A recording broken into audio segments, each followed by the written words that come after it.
Hey guys, welcome back to my channel. ఈరోజు అయితే egg fried rice నా స్టైల్లో రెసిపీ చాలా బాగుంటుంది. చూడండి, ఫస్ట్ ఒక బౌల్లో నేనైతే ఒక 4 ఎగ్స్ని బీట్ చేసేసుకుంటున్నాను. మీరు ఎన్ని ఎగ్స్ అయినా వేసేసుకోవచ్చు. దాంట్లో కొంచెం సాల్ట్ వేసేస్తున్నాను నేనైతే. ఏంటి ఇలా చేస్తుంది అని అనుకోకండి, ఇది నా స్టైల్లో ఒక్కసారి ట్రై చేయండి, చాలా బాగుంటుంది. చికెన్ తిన్నట్టే ఉండిద్ది అనమాట. అండ్ పెప్పర్, నేను కారం వేయట్లేదు, పెప్పర్ వేసిన ఈ ప్లేస్లో మీరు కారం అయినా వేసేసుకోవచ్చు. అండ్ కొంచెం పసుపు, స్మెల్ రాకుండా ఉండడానికి. దాన్ని మంచిగా బీట్ చేసేసుకోండి బీటర్తో మంచిగా బీట్ చేసేసుకోండి. ఆ పెప్పర్ అంతా కూడా కలిసేలాగా బీట్ చేసేసుకోండి మంచిగా. చూడండి, మంచిగా బీట్ అయిపోయింది కదా. ఇది మూత పెట్టి లో ఫ్లేమ్లో ఒక 3 మినిట్స్ కుక్ చేయండి చాలు. ఎగ్ తొందరగా బాయిల్ అయిపోతుంది కదా. ఒక 3 మినిట్స్ తర్వాత ఇలా వచ్చేస్తుంది అనమాట. దాన్ని పీసెస్ చేసుకొని పక్కన పెట్టేసుకోండి. దీంట్లో నేను కొంచెం కార్న్ఫ్లోర్, ఒక 1 టేబుల్ స్పూన్ కార్న్ఫ్లోర్ వేసేసుకుంటున్నాను. అండ్ కొంచెం ఫుడ్ కలర్ వేసాను నేనైతే, ఇది కూడా ఆప్షన్. అండ్ ఒక టేబుల్ స్పూన్ ఆయిల్, కలవడానికి ఆయిల్ వేసాను అనమాట. ఈ ప్లేస్లో వాటర్ అయినా వేసేసుకోవచ్చు. మంచిగా కోట్ చేయండి దాన్ని. ఆ కోట్ చేసిన దాన్ని ఆయిల్లో ఫ్రై చేయాలి. ఇదైతే నేను బాస్మతి రైస్ పక్కన పెట్టేసుకున్నాను ఉడకబెట్టుకోవడానికి. ఇప్పుడు ఎగ్ కోట్ చేసుకున్నాం కదా, దాన్ని నేను ఫ్రై చేసేస్తున్నాను. చూడండి, ఎక్కువ చేయకండి, జస్ట్ ఫ్రై అయితే చాలు. మళ్ళీ గట్టి పడిపోద్ది అనమాట ఎగ్ లోపలంతా. బయట క్రిస్పీగా ఉండి లోపల క్రంచీగా ఉంటే చాలు. అండ్ నేను దీంట్లో కూడా ఎగ్ ఒకటి వేసేస్తున్నాను అనమాట. అది చికెన్ రీప్లేస్మెంట్లో చేసినట్టు ఉండిద్ది, ఇది ఎగ్ తిన్నట్టు కూడా ఉండిద్ది. 2 చేస్తున్నాను, మీరు ఒక్కటైనా చేసేసుకోవచ్చు, ఏం కాదు. అండ్ ఎగ్ అయిపోయిన తర్వాత, సాఫ్ట్ కుక్ అయిపోయిన తర్వాత దీంట్లోకి నేను క్యాబేజ్, బీన్స్, క్యారెట్, పచ్చిమిర్చి వేసేసుకుంటున్నా. ఇంకా ఏ వెజ్జెస్ కావాలన్నా మీరు అవి వేసేసుకోవచ్చు దీంట్లో. నేనైతే ఇవి వేసేసుకుంటున్నా.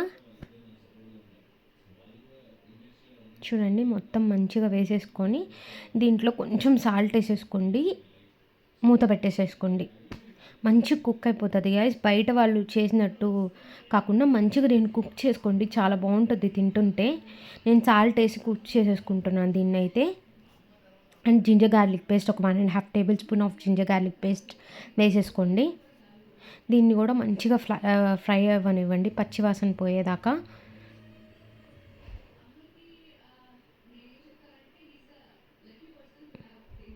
అండ్ ఇందాక నేను ఫ్రై చేసి పెట్టుకున్న ఎగ్ అండ్ మామూలుగా ఫ్రై చేసుకున్న ఎగ్ 2 వేసేసుకుంటున్నాను. డీప్ ఫ్రై చేసుకుంది, నార్మల్ ఫ్రై చేసుకుంది, ఒక ఫ్రై అయినా చేసేసుకోవచ్చు. నేను 2 చేసుకున్నాను.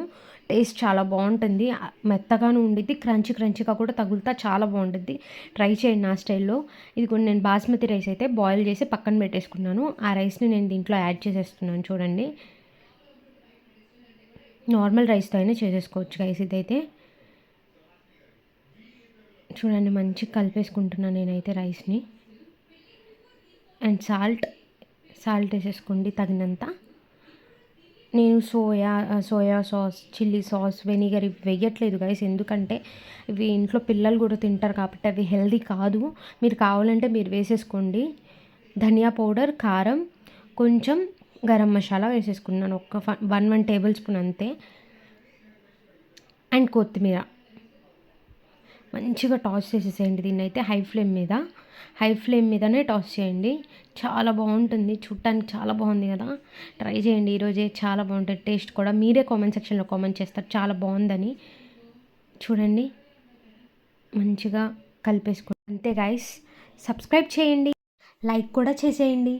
ఇంకా ఇలాంటి రెసిపీస్ కావాలంటే నాకు కామెంట్ సెక్షన్లో కామెంట్ చేయండి, చేసేద్దాం.